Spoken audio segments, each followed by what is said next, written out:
We're also going to briefly frame this forum with information about the vestry and the vestry's Leadership Development Committee. That information will just be a refresher for longtime members, but it's perhaps new to those of you who have joined St. John's in the last year, and we're very happy to have you here.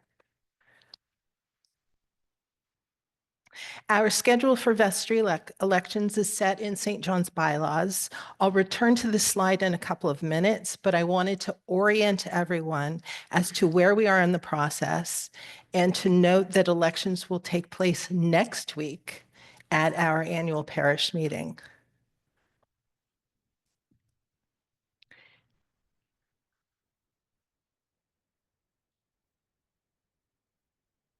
Chris.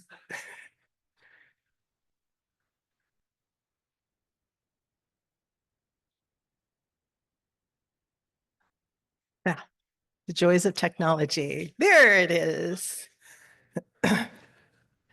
As many of you will remember, thank you, Chris, St. John's Leadership Development Committee has built on the work of the nominating committee of past years.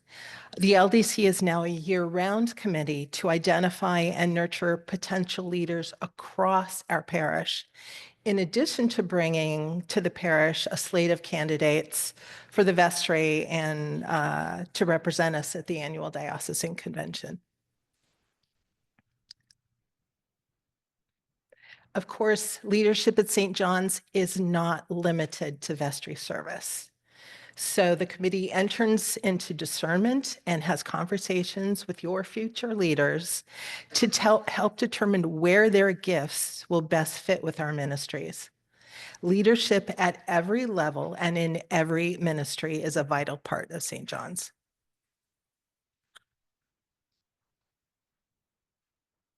This list comes from the Episcopal Diocese of Washington, and it includes many of the qualities that the Leadership Development Committee considered during our discernment process this year. And these qualities are important for all of our candidates, those for vestry and those who will be our diocesan delegates.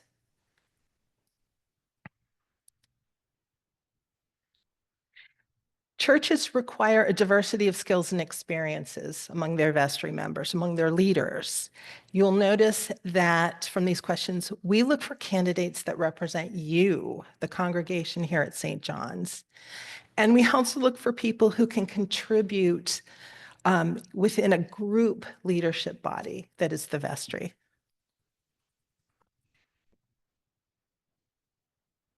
And we consider all of those qualities, all of those questions within the context of the role of St. John's Vestry and its primary responsibilities, especially to ensure the financial integrity of St. John's and to ensure and oversee maintenance of our property.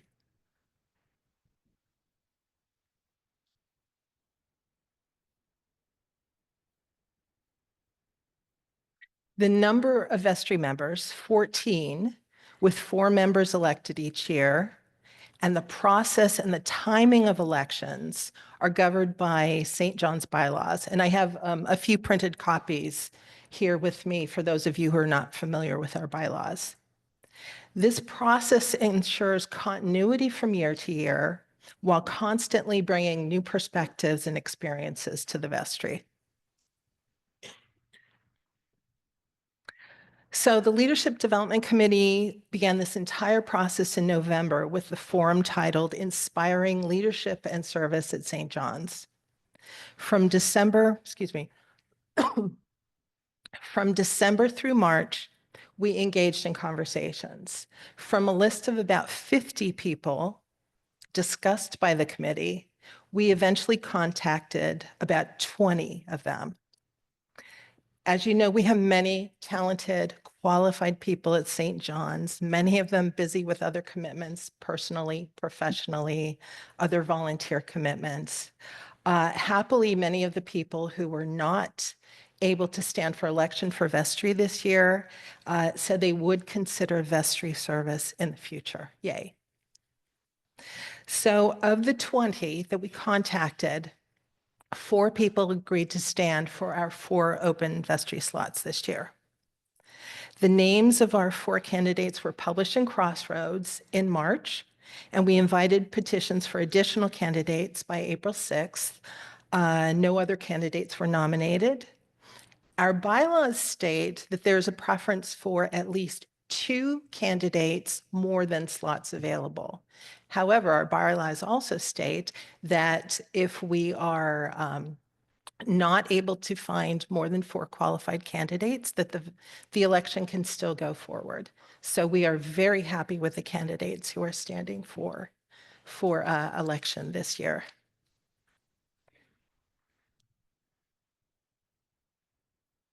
All right, I will keep talking if you think that's all right about the subject and not make up anything else that might be entertaining for you this morning.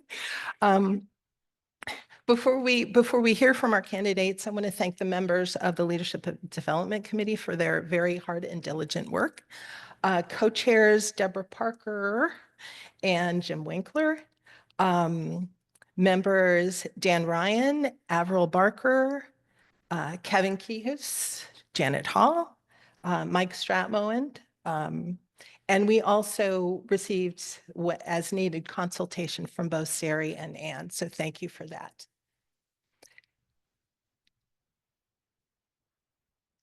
And I want to say without further ado, when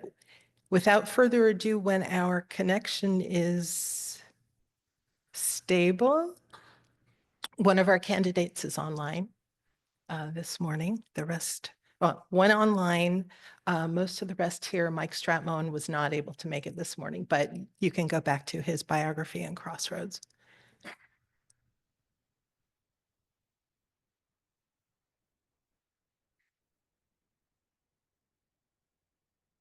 Yes, Roxy.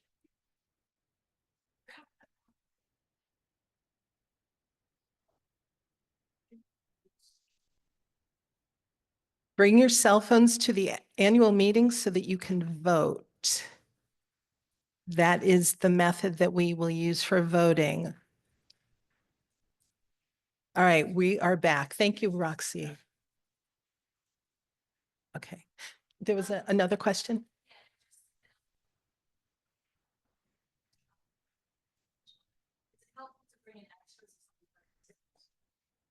The question was, is it helpful to bring extra iPads for others? And Chris has answered yes.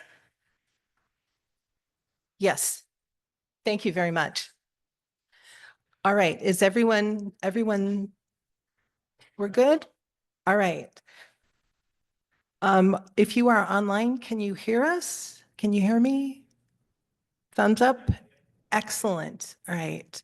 So we have several slides just so with the names and the photos of the candidates. So we'll just run quickly through those. Those are primarily for the people who are online. So Chris, if you would. All right. For senior warden Janet Hall, for junior warden Becky Neal.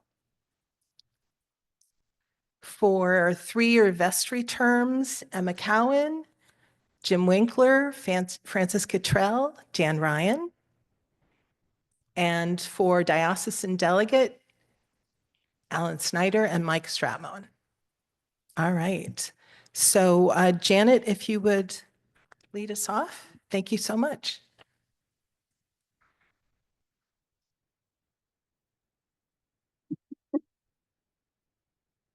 Thank you, Catherine. Good morning, St. John's. For those of you who don't know me, I'm Janet Hall. I have been on the vestry for the past 3 years, the last 2 as junior warden, and before that, a regular vestry member. And it's a privilege to be standing in front of you about to take over the reins from Kevin Kehus. And I'm sorry Kevin isn't here today. He's on a business trip flying back from Houston. But the reason I'm sorry is because Kevin has been an amazing role model for the vestry, for vestry leadership. As I told him in a thank you note from the vestry, he is an example of servant leadership at its finest. So for me, it is a high bar. but it is one that I have a lot of faith in and something to fall back on. It is a privilege to be in this role. The vestry has been engaged in some very important and serious conversations over this past year. I've been really impressed with the level of discussions we've had on the issues that have faced us. And I expect for that to continue with our new members and with the members who are continuing.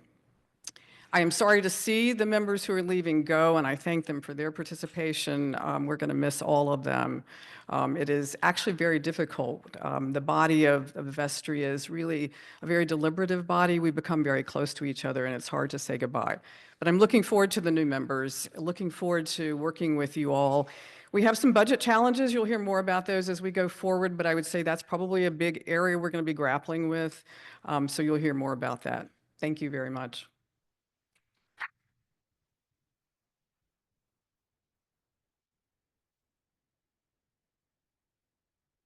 Morning. My name is Becky Neal. I've been coming to St. John's for about 18 years, so I just want to open why I'm still here and why I was willing to consider the junior warden position. And they're the same reason, because for me, St. John's, the heart of St. John's, has always been inclusion. And I have to tell how I got here. There used to be a sign out front of the church right by the bus stop that said, 5 o'clock service, come as you are. There was no excuse to not come to church when the invitation was to show up exactly as I was. And so I went to the 5 o'clock service. Sari was preaching. I showed up in jeans and a t-shirt, and I stayed. And it touched my heart, the sermon, and over these years, the community and spirit of inclusion, expansion, and really grounded in the liturgy and the Word of God has kept me coming back.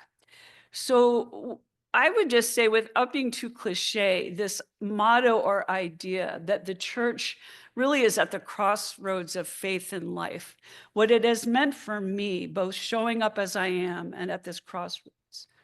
I have come to church in deep grief and been welcomed with a warm touch, a kind look, and an ability to sit with me in my deepest grief. And for that, I'll always be grateful. And in great joy through the many different programs. So for me, the vestry, and this is what I can say about where it's a striving and no real promises, is that it's hard work, right? Like, life is messy, relationship is complex. And for me, the kingdom of God and the vision of God's ability beyond my comprehension to hold everything in one, in peace and unity, is so challenging when there's many people, many voices, many opinions, to find and build consensus, which often is so much harder than just laying down the law and moving forward. So with that, I say that I am really excited, a little nervous about the challenge of pursuing that unity.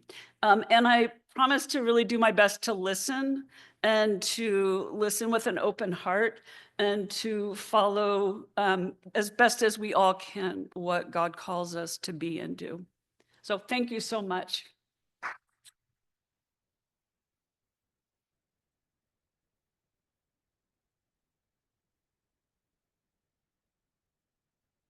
Hi, I'm Emma Cowan. I'm so excited to be here.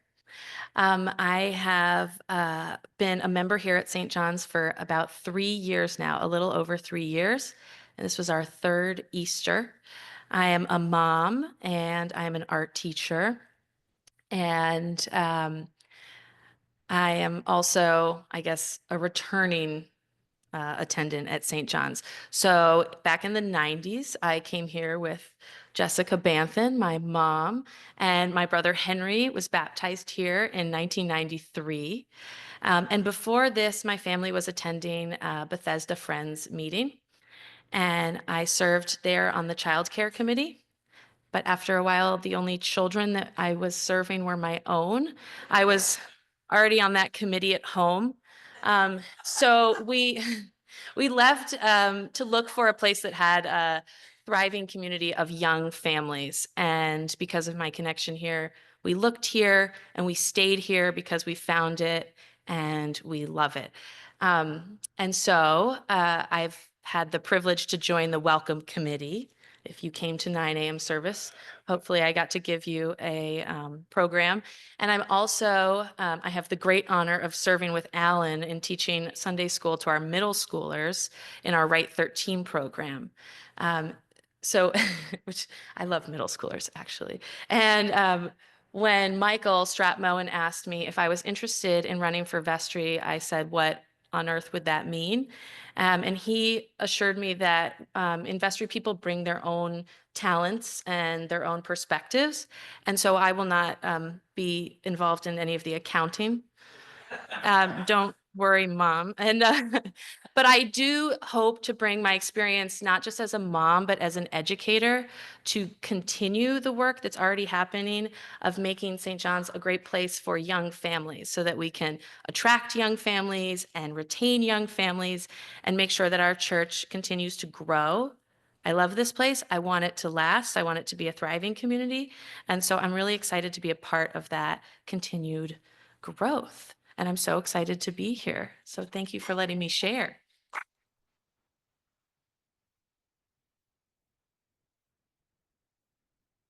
Dan, would you go next? And Francis, we're saving you till after Jim. Good morning. So my name is Dan Ryan, and I want to first say thank you for the opportunity to speak to the parish this morning.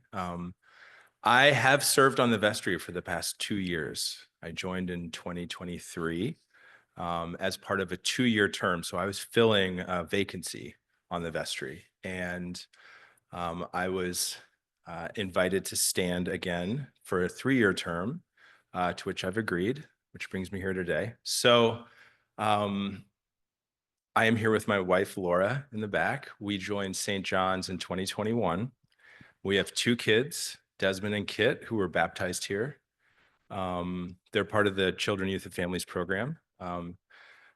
The last 2 years on the vestry, I thought when I joined the vestry initially that the work was done around the table in the lounge one Tuesday a month. And I quickly found that that's not true. I mean, that time is precious, and that's when a lot of the important work is done. But I've found in my tenure so far that the most important work as a member of the vestry is done here outside of those Tuesday night meetings. It's done being a part of the community. When we chose St. John's, we chose St. John's initially because of the clergy, because of Sari and Anne, and the rich children, youth, and families program that exists here. But what I've found since joining, the thing that keeps me coming back is the fellowship. It's the community of parishioners here. It's the Sunday suppers, the chance encounters after service. That is, I think, the most special part of St. John's to me and my family, the community here. And I'm honored to have the opportunity to serve that community for another 3 years. I appreciate your time today, and thank you very much.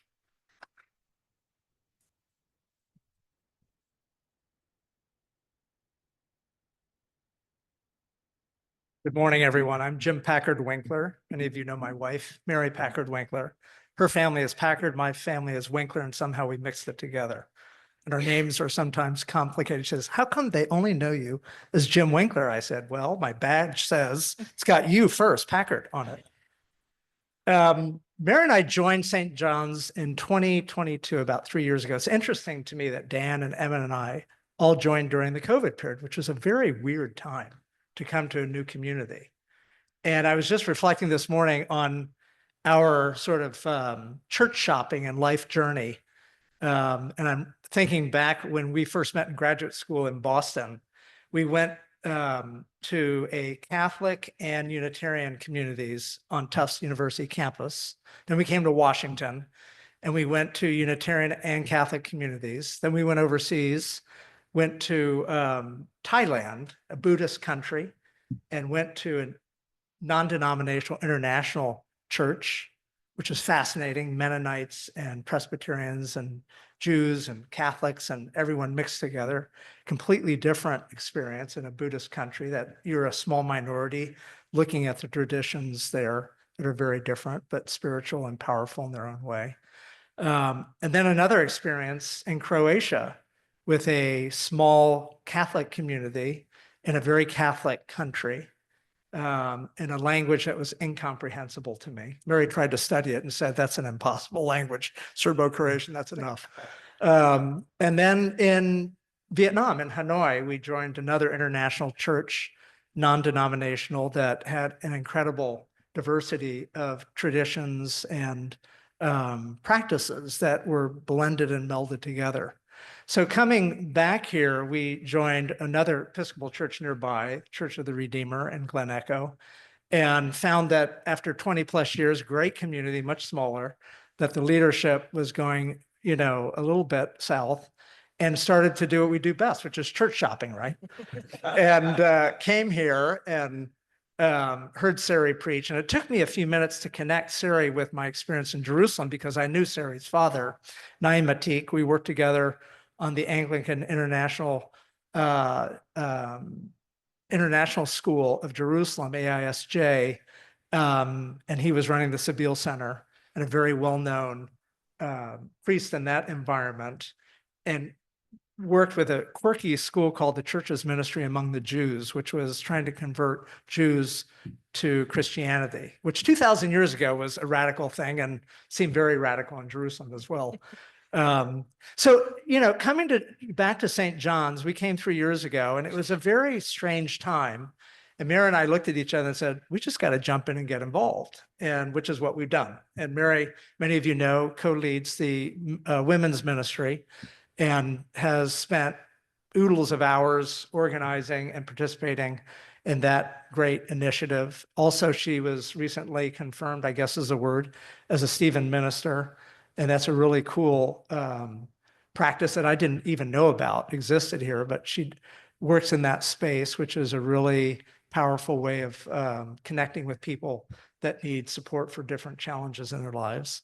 And I got involved in co-leading the 12th grade class with Rob Malloy, who's sitting here in the back. And we've learned very quickly that we're not teaching, we're learning. You're not really teaching that class, but you learn as much as you can. And have been involved in the men's ministry the last few years.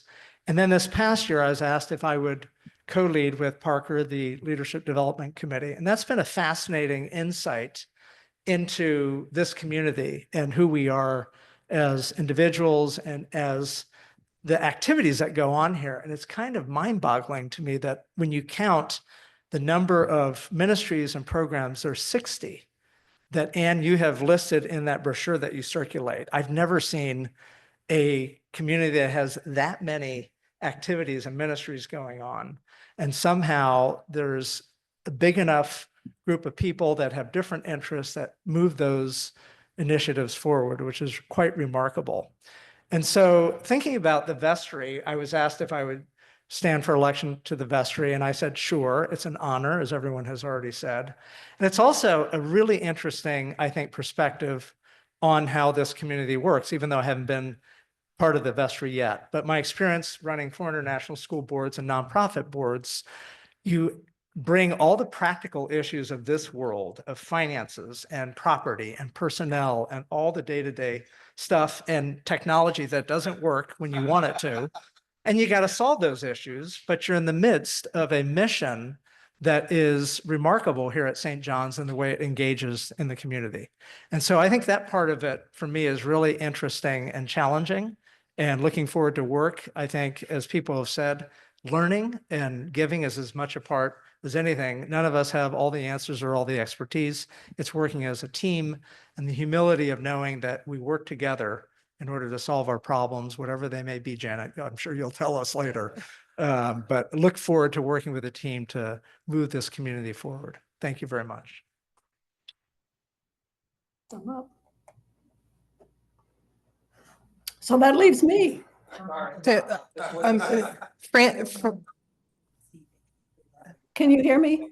yeah, Francis, if you could hold on just a minute because we Sure. have a strange thing on our screen. Ah, now there we are.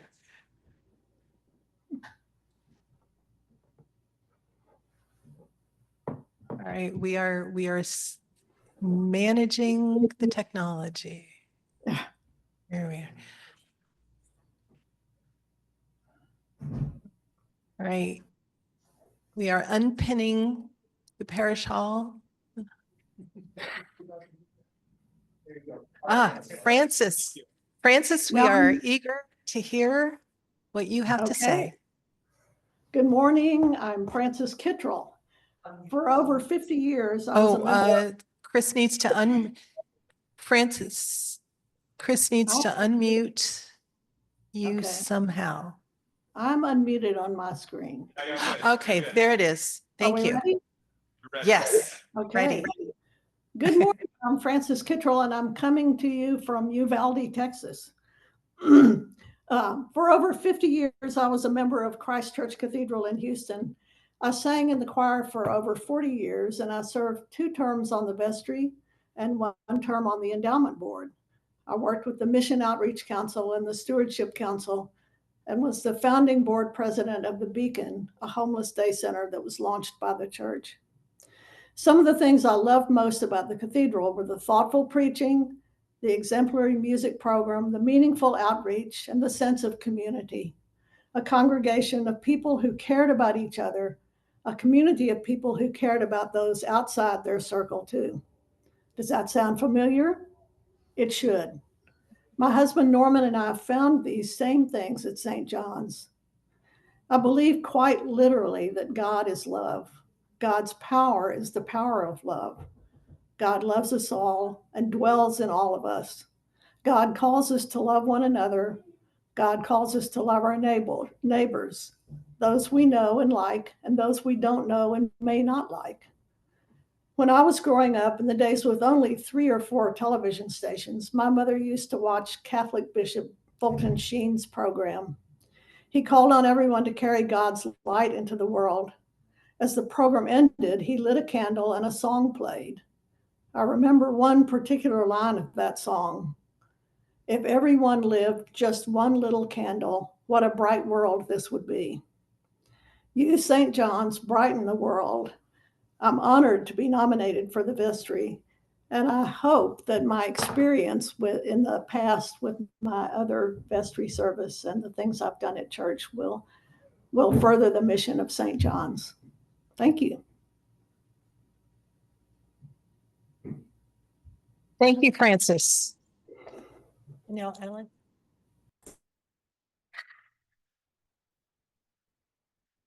Good morning. My name is Alan Snyder, and I'm honored to have been asked to stand for election as a delegate to the Diocesan Convention. My wife, Michelle, and I joined St. John's in 2011 when we bought a house not too far from here. And then our son, William, was born in 2014 and was baptized here the following year.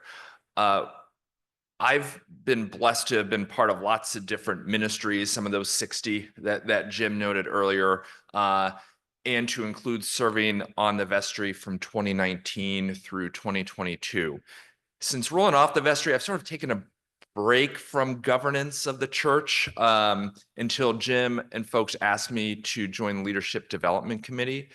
And I decided that now was the time to jump back in. I've been contributing in different ways, including with Emma and my wife teaching the middle school class, and slept on the ground at Camp Joy last summer. I think I'm going to do that again for a few nights this summer. And that's been wonderful. But I think at this time in our sort of nation's turmoil history, with the Diocese of Washington and Bishop Marianne really standing as a beacon of hope, I felt that it was time for me to do something a little bit more in terms of supporting the diocese and our church in this sort of midst of turmoil and things. So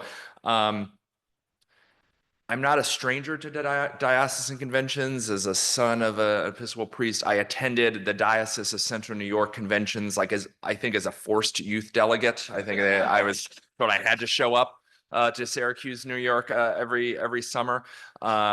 And so I know the importance, understand the importance of conventions as sort of setting the mark for the next year for the diocese as a whole, and the importance that St. John's holds to the Diocese of Washington. So be pleased to be considered. I think Michael will be a great, awesome delegate. So he can't vouch for himself, so I will vouch for him since he's not here. He'd be great. But yeah, thank you for your consideration. I appreciate it.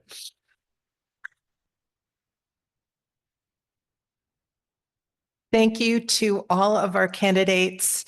I know that the process of deciding that you want to stand for election is not necessarily easy, and you have you're balancing so many other things. And on behalf of the Leadership Development Committee, and I say on behalf of our parish, I thank you for agreeing to do that. So we have time for questions. Do any of you have questions for individuals, or do any of you have more general questions that you would like a couple of the candidates to answer? Or are you just so filled with information and certainty about this slate that you are ready to get coffee and walk away sated? Yes, Roxy.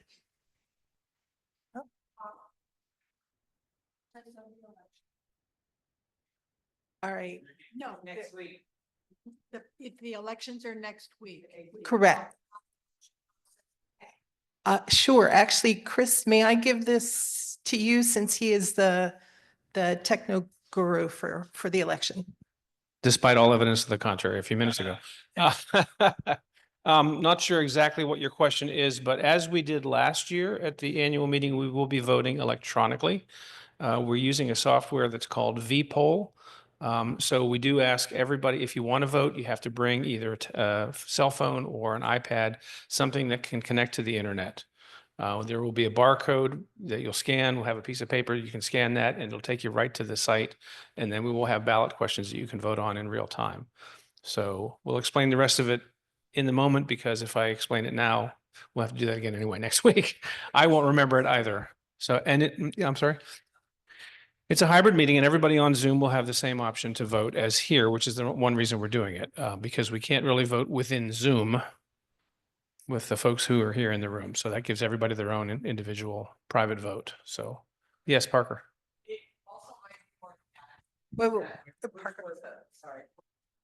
Which is a small note, but when you're a couple, whether you're in person or at home, you each need your own device. So you can't say you're sitting with your spouse at home or your partner and you're going to both vote together. That's not a thing. You each have to have your own device. So that's important. Good clarification. One thing that you guys would be happy to learn, let me stand in front of the camera, I guess. One thing you'd be happy to learn is that because we don't have more candidates than the numbers of spots that we're voting for, it'll be a much smoother process.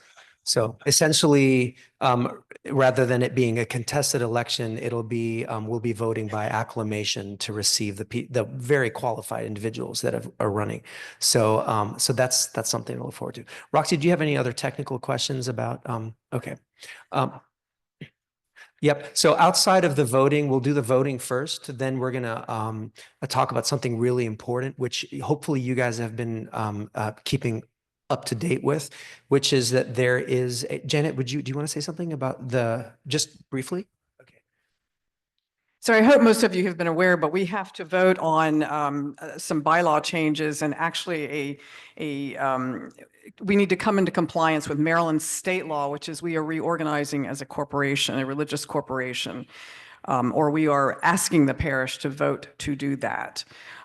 We have had a couple of sessions, a forum and an online session and a number of things in Crossroads, but in a nutshell, essentially the Maryland law changed last summer, and we were governed by the Vestry Act of 1798. And so we decided, the state of Maryland decided, and we've agreed that perhaps we should be a bit more modern. This doesn't change anything about what we do theologically or spiritually, but there are some governance issues that are mildly impacted. We do need to make a few changes in our bylaws. So the parish will vote on that at the annual parish meeting, and then assuming it passes, we would vote on, actually, whether it passes or not, we have to make a couple of changes in the bylaws to come into compliance with Maryland state law. So there's more information in Crossroads. There has been, ask any of us. Clara is the chair of our governance committee. If you have other questions afterwards, please feel free to reach out to her. Thank you, Janet. Thank you, Sari. Are there more questions? Yes, let me bring the microphone to you. I'm new to the Episcopal Church, and I'm not sure what the difference with senior warden and junior warden. Janet, may I give this to you to answer? Well, it may mean that the senior warden is the older one, but I think in Kevin's and my case, that wasn't the case. So the senior warden is simply the sort of, you might think of a chair and a deputy chair, although the rector is technically the chair of the vestry, but it's sort of like that, essentially. As the head of the board, probably, yeah. Yeah, and because I've been on the board, the vestry now for 3 years, I've got the continuity moving into the senior warden position. All right, more questions? Sure. Yes, all right, Becky. So we have a mix, it looks like, of vestry and parishioners. Like there's a whole mix of people here. I'm just curious what the issues are from your perspective. Like, does anyone have any questions? Or if there's not a question, like what's the heaviest on your heart or mind about what leadership should be focusing on in this coming year?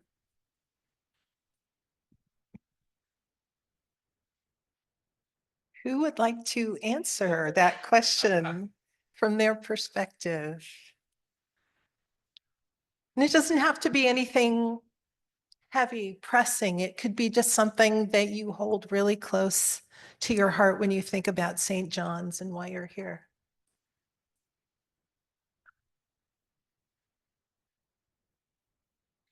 Well,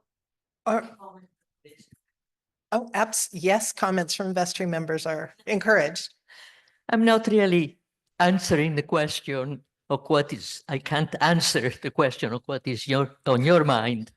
I would say that as a member of the vestry, I see two areas that we are working on and are going to work on even more diligently, I think.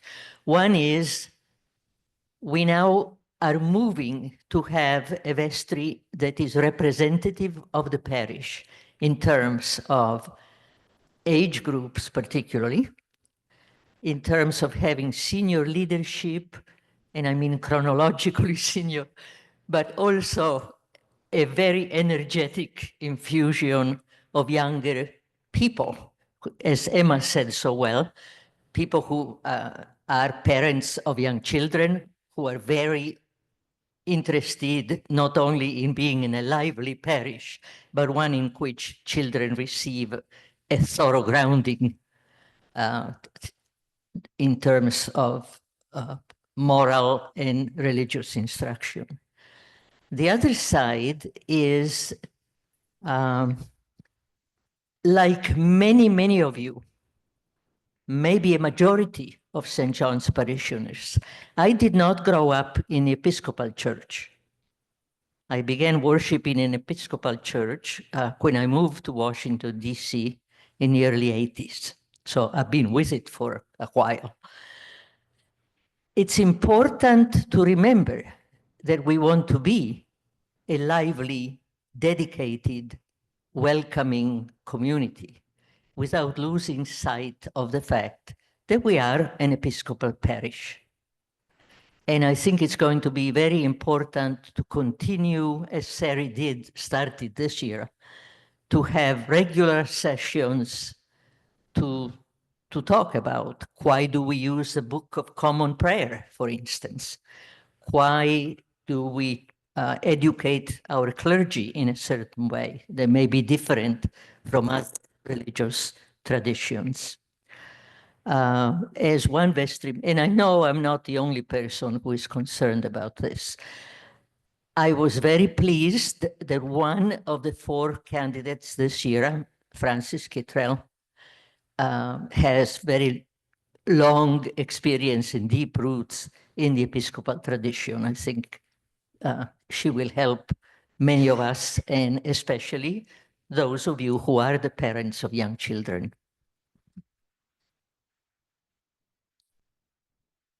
You know, as we've been talking about the variety of experiences and skills and expertise, I hadn't even thought about the fact that so many of us, including myself, come from different religious traditions. And I was looking at, I was scrolling on LinkedIn yesterday and found a reference to a number of studies that have shown that getting people with different experiences in the room to solve problems results in, I think the figure they gave us, a 39% better solution.